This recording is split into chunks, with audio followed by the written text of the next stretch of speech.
Okay, so that is a very interesting story, by the way. We actually stumbled upon NDIS coincidentally. We were not actively pursuing finding a client in NDIS, but what happened was that an agency, a partner agency, came up to us. This was back in the end of 2021, and they were actually specializing in NDIS. They were based out of Australia, and they were looking to partner up with an agency that had expertise in digital marketing. They were actually a website development agency per se, and we had digital marketing skills. So they reached out to us, and then we set up a meeting with them and had a great meeting. And coincidentally, our 2022 January, we got the first NDIS client at that particular point in time. And then we started working on it. So me and my partner, we had no idea what NDIS was.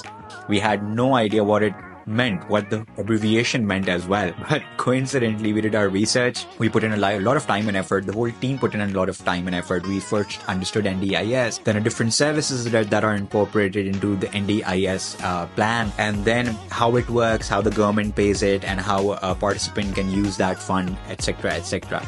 And then by understanding the service, then we started drafting a proper marketing strategy for NDIS clients. And what happened after that was that one after the other clients started rolling in through the same agency that we partnered up with. And then by the end of 2022, we were working with around 7 to 8 NDIS clients, and all of them had their own specific locations, had their own specific niches like disability support or respite care or accommodations in NDIS specifically.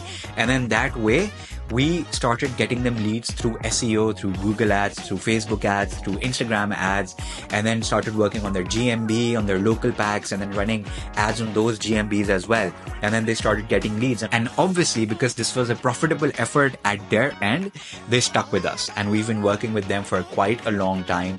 And now we're looking for even more NDIS clients to work with.